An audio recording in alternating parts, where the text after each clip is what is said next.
पाकिस्तान में भारत के ऑपरेशन आक्रमण से जबरदस्त खलबली मची है। इस वक्त पाकिस्तान में खौफ का आलम है और ऐसी स्थिति है कि पाकिस्तान के जनरल और पाकिस्तान के पूर्व विदेश मंत्री बिलावल भुट्टो के परिवार पाकिस्तान छोड़कर विदेश भाग गए हैं।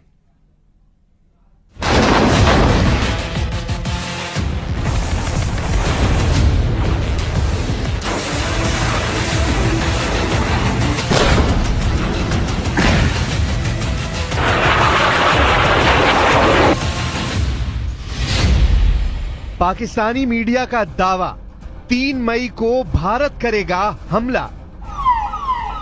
पाकिस्तानी सेना और पाकिस्तान में बैठे आतंकियों के आकाओं की शह पर जिस तरह से 22 अप्रैल को पहलगाम में हिंदुस्तानियों का नरसंहार हुआ है, उसने पूरे भारत को जबरदस्त गम और गुस्से से भर दिया है। भारत सरकार और भारतीय सेना पर पूरी दुनिया की निगाह है कि भारत अपने 27 हिंदुस्तानियों की मौत का बदला कैसे लेगा। इधर दूसरी तरफ एलओसी और पीओके में पाकिस्तानी सेना की कई डिवीजन मोर्चा संभालने के लिए निकल पड़ी है, जबकि पाकिस्तान में मौजूद लगभग सभी चैनल अब दावा करने लगे हैं कि भारत इस बार बहुत बड़ा हमला पाकिस्तान पर करने जा रहा है। भारत में पाकिस्तानी दूतावास के उच्चायुक्त रहे अब्दुल बासित ने तो यहां तक बता दिया है कि भारत 1 से 3 मई के बीच पाकिस्तान पर बहुत बड़ा हमला करने वाला है। अब्दुल बासित ने ये नहीं बताया है कि उन्हें भारत के हमले से जुड़ी इतनी पुख्ता जानकारी कहां से मिली। जरा देखिए पाकिस्तान के पूर्व उच्चायुक्त अब्दुल बासित क्या दावा कर रहे हैं। भारत जो है कोई कार्रवाई करता है, जो करेगा वो आज हो, कल हो, हफ्ते के बाद हो। देखिए ना, पुलवामा का वाकया हुआ था 14 फरवरी को। हाँ जी। और बालाकोट का वाकया हुआ था 26 फरवरी को, यानी 12 दिनों के बाद भारत ने वो कार्रवाई की थी। इसी तरह उड़ी का वाकया हुआ था, जहां तक मुझे याद पड़ रहा है 18 या 19 सितंबर को, और भारत ने कार्रवाई जो सो कॉल्ड सर्जिकल स्ट्राइक्स की थी वो की थी 28 सितंबर को। तो भारत का रिकॉर्ड क्लियर है कि 8 से 10 से 12 दिन लेते हैं कोई कार्रवाई करने पे। अगर उसी पैटर्न को रखा जाए तो ये 22 अप्रैल को हुआ, तो आप तवक्को रख सकती हैं कि 21, 2, 1, 2 या कम या 2, इन 3 या मई के पहले हफ्ते में कोई कार्रवाई हो सकती है, या फिर उससे बाद में भी हो सकती है। पाकिस्तानी मीडिया का दावा, टारगेट पर इस्लामाबाद, कराची, रावलपिंडी। इधर दूसरी तरफ भारतीय थल सेना के चीफ उपेंद्र द्विवेदी 15वीं कोर की बैठक जम्मू कश्मीर में कर चुके हैं और ऐसे दावे किए जा रहे हैं कि भारतीय सेना के तीनों अंग ने इस बार ऐसी जंगी तैयारी की है जिसका सामना पाकिस्तानी सेना 3 दिन भी नहीं कर पाएगी। भारतीय सेना की तरफ से जारी की गई तस्वीरें और वीडियो में पाकिस्तान को साफ संकेत दिए गए कि भारत पहलगाम के गुनहगारों को पृथ्वी के आखिरी छोर तक नहीं छोड़ेगा। हम आपको पाकिस्तानी मीडिया में उन गीदड़ भपकी और बचकाने दावों को दिखाते हैं जो साबित करता है कि जब सियार की मौत आती है तो वो शहर की तरफ भागता है।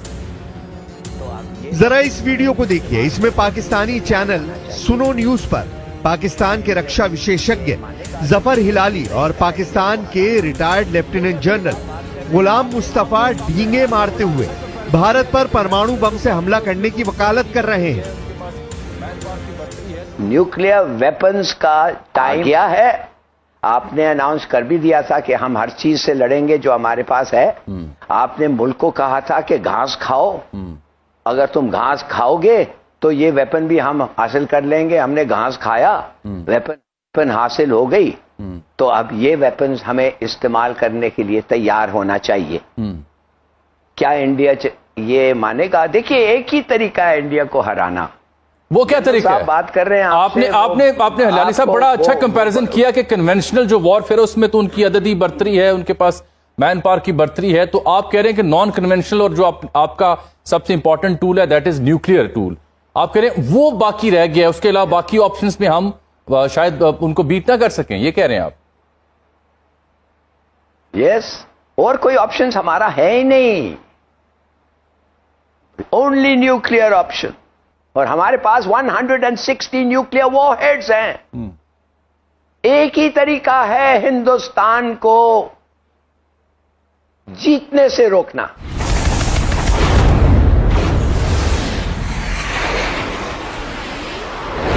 पाकिस्तानी मीडिया ये मानकर चल रही है कि भारत हर हाल में पाकिस्तान पर हमला जरूर करेगा।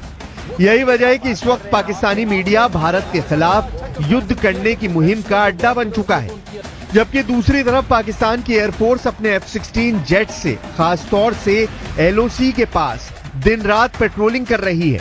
पाकिस्तान चीन से मिले VT-4 टैंक को तेजी से भारत से सटे बॉर्डर पर पहुंचा रहा है। POK में तैनात पाकिस्तान की 10वीं कोर, जिसका हेडक्वार्टर रावलपिंडी में है, उसके लेफ्टिनेंट जनरल इस वक्त भारत के हमलों को लेकर बुरी तरह से घबराए हुए हैं। आलम यह है कि पाकिस्तान में मेडिकल इमरजेंसी का ऐलान कर दिया गया है। पाकिस्तान ने पाकिस्तान अधिकृत कश्मीर यानी POK में मेडिकल इमरजेंसी की घोषणा की है।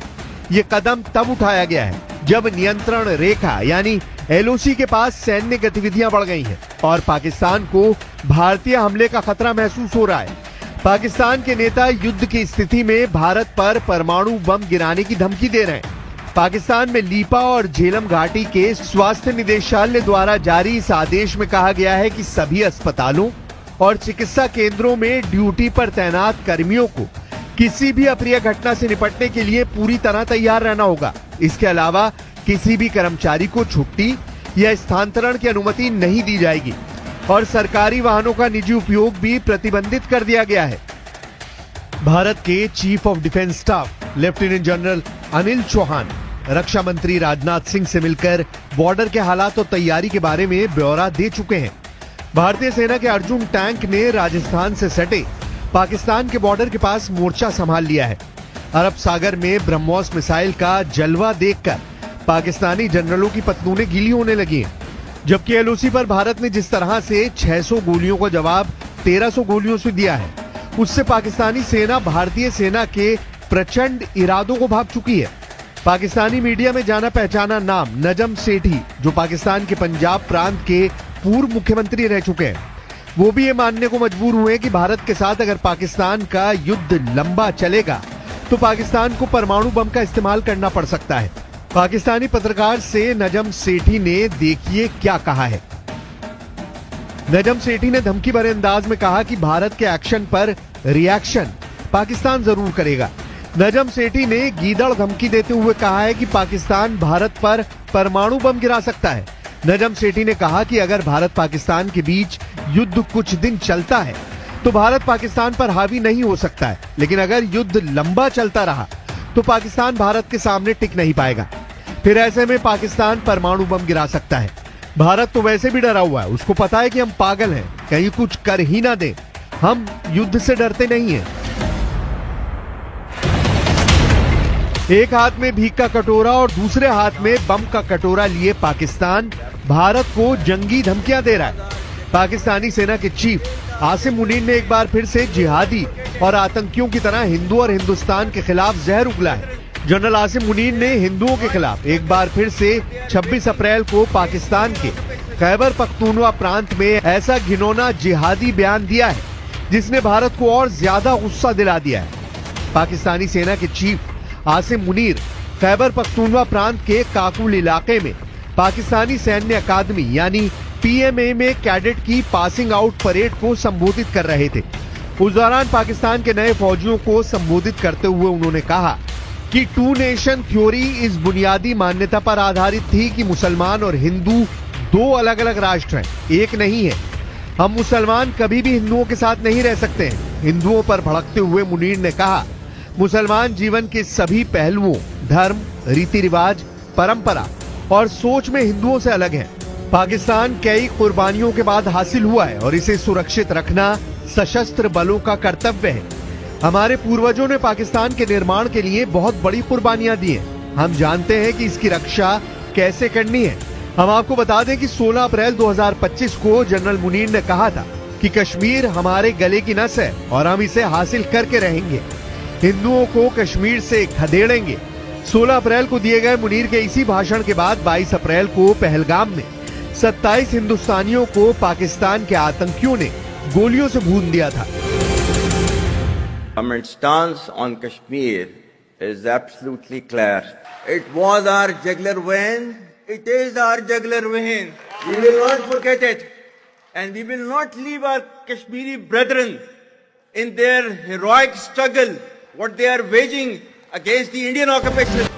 बॉर्डर पर तनाव जबरदस्त हो गया है। भारत की सेनाएं पाकिस्तान की हर करतूत का मुंह तोड़ जवाब दे रही हैं, जबकि जम्मू कश्मीर में मौजूद जिहादी और आतंकियों के घरों को भारतीय सुरक्षा बल धमाकों से उड़ा रहे हैं। एक एक आतंकी और उनके आकाओं के घरों के चीथड़े उड़ाए जा रहे हैं। अभी तक कश्मीर में 12 के करीब आतंकियों के घरों को मिट्टी में मिलाया जा चुका है। इधर जो आंकड़े भारत और पाकिस्तान की सैन्य और आर्थिक ताकत को लेकर सामने आए हैं, वो हैरान करने वाले हैं। इन आंकड़ों के मुताबिक भारत पाकिस्तान को 7 दिन की जंग में घुटनों पर ला देगा। कुछ एक्सपर्ट्स का तो यहां तक दावा है कि पाकिस्तानी सेना भारतीय सेना के सामने 3 दिन भी नहीं टिक पाएगी। जरा ये आंकड़े देखिए। अगर सैन्य बजट की बात करें तो भारत का रक्षा बजट इस समय 78.7 बिलियन डॉलर है, जबकि पाकिस्तान का रक्षा बजट सिर्फ 7.6 बिलियन डॉलर है। यानी भारत का सैन्य बजट पाकिस्तान से लगभग 10 गुना ज्यादा है। इसका सीधा मतलब यह है कि भारत के पास अत्याधुनिक हथियार, बेहतर ट्रेनिंग सुविधाएं और एक मजबूत सैन्य तंत्र है। पाकिस्तान के पास भारत का मुकाबला करने के लिए संसाधनों की भारी कमी है। जब बात विदेशी मुद्रा भंडार यानी फॉरेक्स रिजर्व्स की आती है तो पाकिस्तान की हालत बेहद खराब है। भारत के पास इस वक्त लगभग 678 बिलियन डॉलर का विदेशी मुद्रा भंडार है, जो उसे वैश्विक आर्थिक झटकों से बचाने में सक्षम है। इसके मुकाबले पाकिस्तान के पास सिर्फ 8 बिलियन डॉलर का भंडार है, जिससे वो अपनी जरूरत की चीजें भी मुश्किल से खरीद पा रहा है। जब खजाना खाली हो तो जंग लड़ने के दावों का धुआं निकल जाया करता है। शेयर बाजार के मोर्चे पर भी पाकिस्तान भारत से बहुत पीछे है। भारत का स्टॉक मार्केट इस वक्त लगभग 4 ट्रिलियन डॉलर के मार्केट कैप के साथ एशिया में सबसे मजबूत बाजारों में से एक है। इसके उलट पाकिस्तान का शेयर बाजार महज 100 बिलियन डॉलर से भी कम के बाजार पूंजीकरण पर सिमटा हुआ है। यह अंतर निवेशकों के भरोसे और आर्थिक मजबूती का बड़ा प्रमाण है। यानी पाकिस्तान ना तो सैन्य तौर पर और ना ही आर्थिक तौर पर भारत से मुकाबला कर सकता है। भारत कभी भी जो है पानी पाकिस्तान का नहीं रोकेगा। ये हमारे ऑफिशियल डिटेरेंस का एक हिस्सा है जी। हमारा डिटेरेंस इस बात जो है, अगर हमने न्यूक्लियर वेपन्स बनाए हैं तो उसमें एक ये भी है, क्योंकि हमारी सर्वाइवल का मसला है ना। बिल्कुल। अगर पानी नहीं आता तो हमारा सर्वाइवल खतरे में पड़ जाएगा। तो ये हमारा एक जो है, भारत को ये होशियार रहना चाहिए, 10 मरतबा 100 मरतबा सोचना चाहिए कि पानी को बंद करने का मतलब क्या है, या पानी को कम जो फ्लो है उसको भी कम करने का मतलब भी क्या है। सही। अगर 133 मिलियन एकड़ फीट से एक कतरा भी कम हो गया तो फिर भारत को ख्याल रखना चाहिए। और अगर यहाँ पे पानी नहीं बहता इन दरियाओं में तो फिर खून तो बहेगा, क्योंकि और तो कुछ हमारे पास उसका इलाज नहीं है। तो टैक्टिकल न्यूक्लियर वेपन्स नस्ल जो है हमने सिर्फ दिखाने के लिए रखे हुए, उसका कुछ इस्तेमाल का अगर वक्त आया तो वो इस्तेमाल भी होंगे। इधर पाकिस्तान के प्रधानमंत्री शहबाज शरीफ युद्ध की धमकी दे रहे हैं। पाकिस्तान के पूर्व विदेश मंत्री बिलावल भुट्टो सिंधु नदी में खून की नदी बहाने के दावे कर रहे हैं। रक्षा मंत्री ख्वाजा आसिम खुद मान रहे हैं कि पाकिस्तान आतंकियों का अड्डा बन चुका है, जिसकी कीमत पाकिस्तान को भुगतनी पड़ सकती है। We had no extremism at all. We were a very tolerant society. It was made to, the society was then, the whole ethos of the society was changed to support the jihad, and this was jihad which was invented by the West. It was not a jihad, it was a power struggle between two superpowers. कुल मिलाकर तबाह पाकिस्तान अगर भारत से जंग करना चाहता है तो यकीन मानिए इस बार पाकिस्तान दुनिया के नक्शे से जरूर मिट जाएगा।